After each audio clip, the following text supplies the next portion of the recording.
Students, my name is Shashank Shekhar. तो आज हम बैटरीज के बारे में पढ़ेंगे, ठीक है।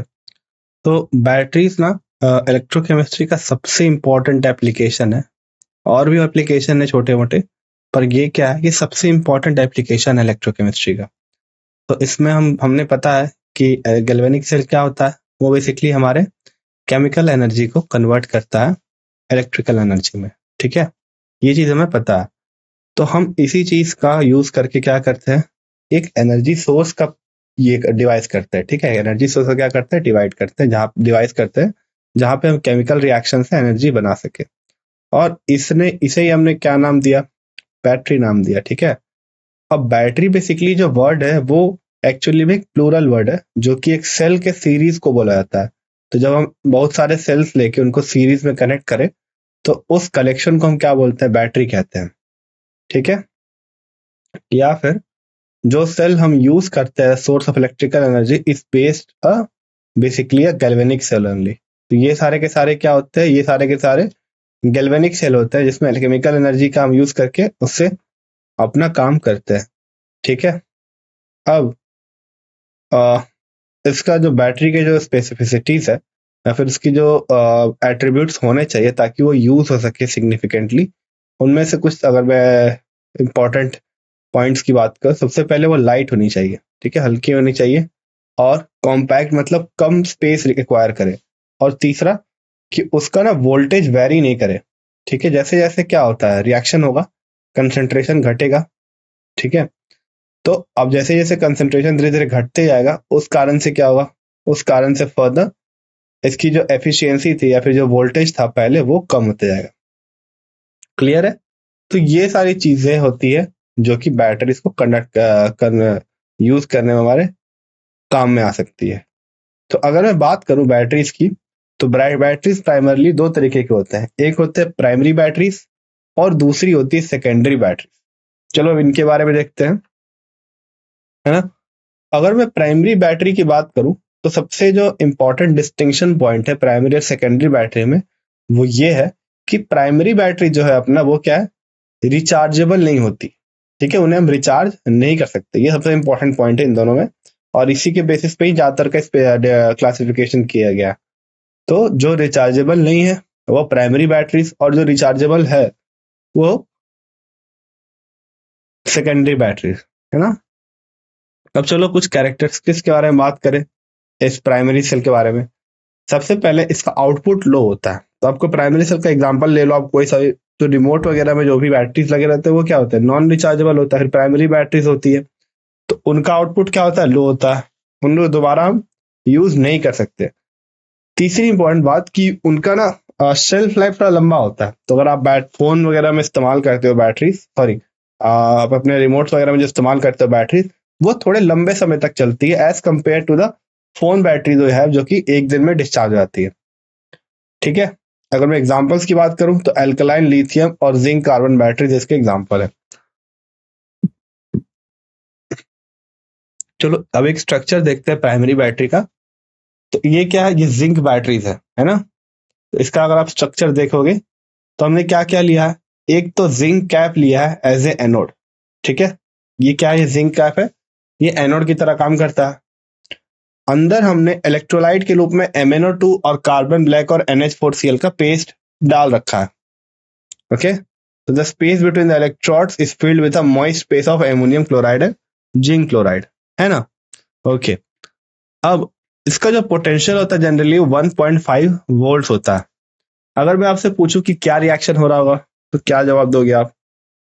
तो सबसे पहले तो यहाँ जिंक प्रेजेंट है ना, जिंक जो है यहाँ प्रेजेंट है, जो कि Zn2+ में जा रहा है, ठीक है। और साइमल्टेनियसली जो अपना NMnO2 और NH4Cl है वो आपस में रिएक्ट कर रहे हैं और एक इलेक्ट्रॉन ले करके और कहाँ चले जा रहे हैं, MnOOH में, और साथ में अमोनिया प्रोड्यूस कर रहे हैं, ठीक है। क्लियर है चीज, ओके। तो अगर आप इन दोनों इक्वेशंस को ऐड कर लोगे तो आप लिख सकते हो नर्स्ट इक्वेशन, जो कि क्या होता है, E cell equals to E0 cell minus RT reactant, sorry, product by reactant. तो प्रोडक्ट कौन कौन है, देखो यहाँ पे प्रोडक्ट यहाँ पे क्या है, Zn2+ है और NH4+ है। तो ये दोनों को दोनों क्या है, प्रोडक्ट है। तो इनको हमने ऊपर रख दिया। Divide by the reactant concentration, reactant कौन कौन है देखो लेफ्ट साइड में, सॉलिड जिंक सॉलिड, इसका तो कंसंट्रेशन 0 होगा, और कौन है NH4 प्लस है, ठीक है, और MnO2 है, इनको हम नहीं लेंगे यहाँ पे।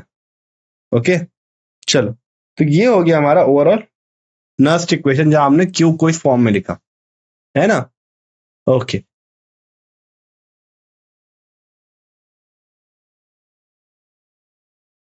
तो इस रिएक्शन में अगर आप देखो, इस रिएक्शन में अगर देखो तो जो कैथोड पे क्या हो रहा है, मैंगनीज रिड्यूस हो रहा है from the +4 oxidation state to +3 oxidation state. Okay तो बताओ इसमें कैथोड है कौन सा पहले, तो हमारा कार्बन जो रॉड है वही क्या है, कैथोड की तरह काम कर रहा है, ठीक है। Ammonia produce in this reaction forms a complex with zinc to give ZnNH3 2+, ठीक है। और जो दूसरा एग्जांपल है प्राइमरी सेल का, तो ये हो गया हमारा जिंक सेल। अब जो दूसरा एग्जांपल है वो है मर्क्यूरी सेल का। देखो यहाँ पर एक मर्क्यूरी सेल का एग्जांपल दिया हुआ है। तो ये सेल अपन कब यूज करते थे बताओ, किसी को आइडिया है? तो आपने देखा होगा बैटरीज वगैरह में छोटे छोटे बिल्कुल बटन साइज के आते हैं आपके बैटरीज, तो वही ये बैटरीज को इनलार्ज करके यहाँ दिखाया गया है ना। तो ये जनरली इसका यूज किस लिए होता है, तो आपको पता है कि ये लो आउटपुट देता है, तभी इसको हम फोन वगैरह सॉरी क्लॉक्स वगैरह में यूज करते हैं, क्योंकि इसका आउटपुट क्या होता है, लो होता है ना। ओके तो mercury cell are suitable for current like hearing aids, watches ETC, ठीक है, क्लियर है। फिर इसमें अगेन मल्टीपल पार्ट्स अगर आप अंदर देखोगे तो यहाँ पे एक सेपरेटर है जो कि दोनों इलेक्ट्रोलाइटिक सॉल्यूशन को अलग रखता है, एक कैथोड है और एक ऊपर एनोड है ना, और एक एनोड कैप ऊपर से और रखा गया और साथ में एक सेल कैन भी है।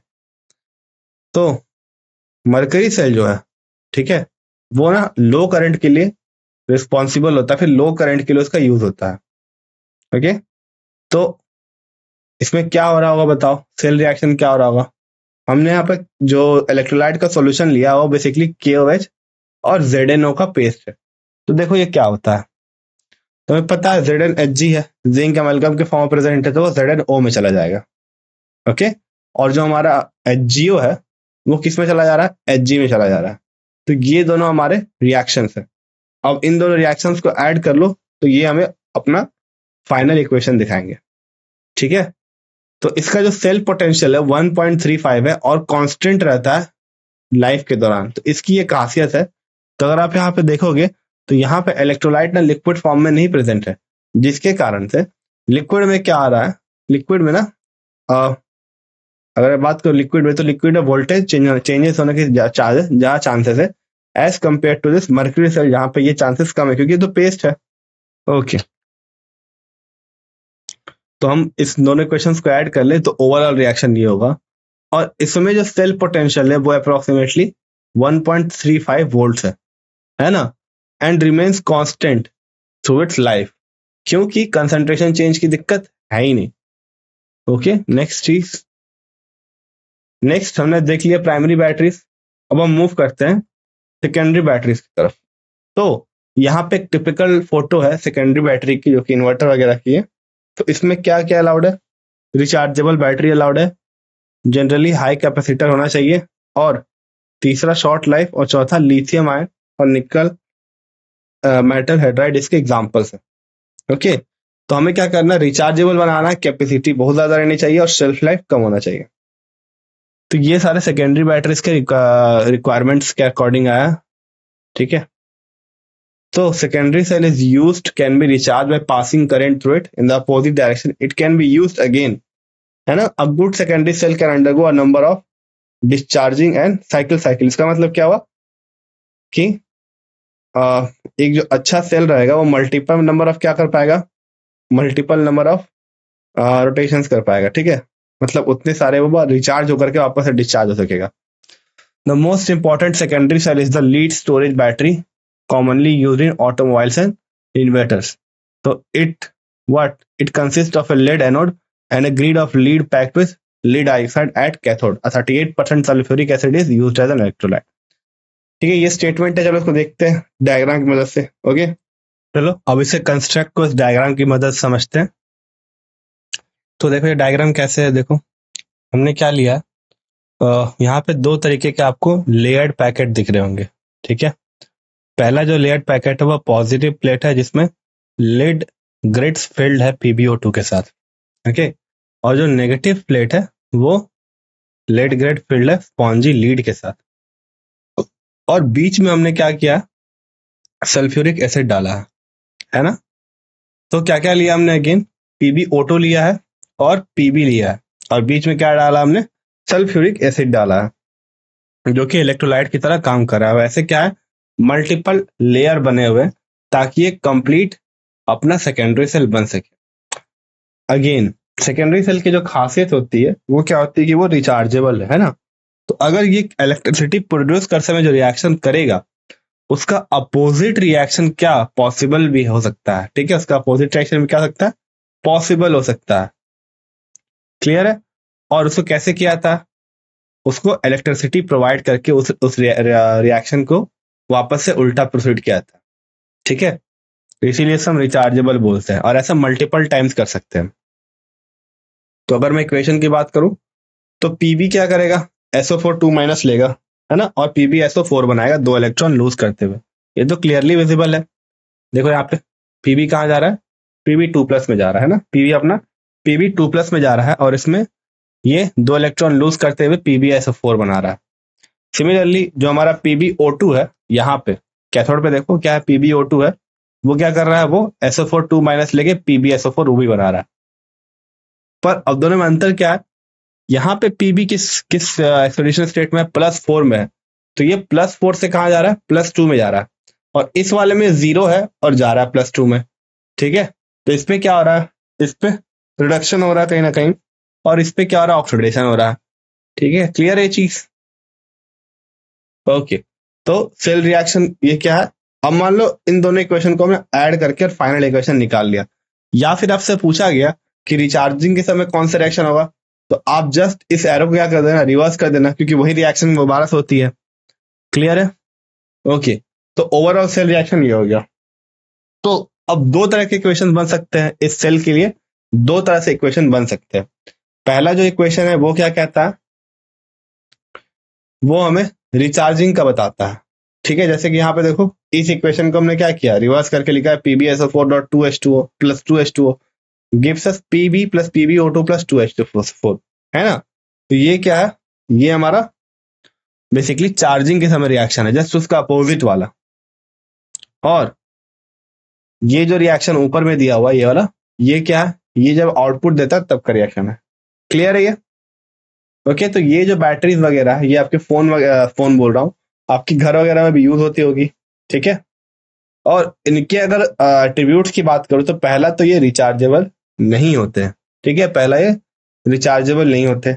दूसरी चीज जो इंपॉर्टेंट है इस रिएक्शन को लेकर के कि ये तो रिचार्जेबल है, ठीक है, वो क्या था, वो रिचार्जेबल नहीं था। इसके बाद क्या है कि इसका सेल्फ लाइफ छोटा होता है, ये एक दिन में डिस्चार्ज हो जाता है। अगर आपने देखा होगा, आपने क्लियरली देखा होगा कि एक दिन में क्या होता है, रिचार्ज हो जाता है। ये दूसरी चीज हो गई, डिस्चार्ज हो जाता है। तीसरी चीज क्या है कि इसका आउटपुट ज्यादा है as compare to your batteries, mercury batteries and zinc batteries. इसका आउटपुट ज्यादा तभी है क्या, इन्वर्टर की तरह घर में यूज होती है, क्लियर। तो ये कुछ डिफरेंसेस है प्राइमरी और सेकेंडरी बैटरी के बीच में, ओके। तो आपको जो इंपॉर्टेंट बात वो ये है कि अगर आपका जो प्रोडक्ट हो रहा है, मतलब कि जो आपका रिक्वायर्ड इक्वेशन है वो कुछ इस तरीके से है, ठीक है। तो अगर आप उसका रिवर्स कर दो तो वो क्या होगा, वो चार्जिंग का रिएक्शन हो जाएगा, है ना, आपके गैल्वेनिक सेल के केस में। एक और एग्जांपल है निकल कैडमियम सेल, ठीक है, क्या है, निकल कैडमियम सेल। अब दोबारा से अगर देखो तो इसमें भी देखो लेयरिंग की गई है ना। एक पॉजिटिव प्लेट है, ओके, फिर क्या है, फिर एक सेपरेटर है, फिर नेगेटिव प्लेट है। तो यही यूनिट क्या है, रिपीटेड है, मल्टीपल टाइम्स क्या है, रिपीटेड है। अब इसके लिए सेल रिएक्शन क्या होता है, तो यहाँ कैडमियम जो है वो किस में कन्वर्ट हो रहा है बताओ, वो कैडमियम 0 से कैडमियम O की तरफ मूव कर रहा है। सिमिलरली हमारा निकल ट्राई ऑक्साइड की तरफ से डाइऑक्साइड की तरफ मूव, डाइहाइड्रोक्साइड की तरफ मूव कर रहा है, क्लियर है, ओके। तो इसकी जो अच्छी बात होती है वो ये है कि इसका ना शेल्फ लाइफ थोड़ा ज्यादा होता है as compare to lead storage battery, पर ये एक्सपेंसिव ज्यादा है, राइट? इसीलिए इसका प्रोडक्शन यूनिट नहीं होता है। क्लियर है चीज? अब नेक्स्ट, तो production of electricity by thermal power is not very efficient method, is a major source of pollution, ये हमें पता है। अब हमें ये भी पता है कि गैल्वेनिक सेल जो है वो डायरेक्टली कन्वर्ट करता है इलेक्ट्रिकल एनर्जी को इलेक्ट्रिसिटी में, ठीक है?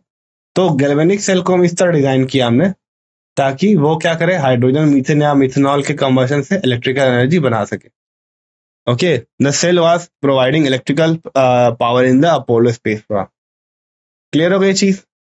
नेक्स्ट है हमारा फ्यूल सेल, ठीक है? ये बहुत ही एफिशिएंट सेल है सबसे पहले तो, और ये बहुत ही आपके बोल सकते हो कि ये इको फ्रेंडली भी है ना?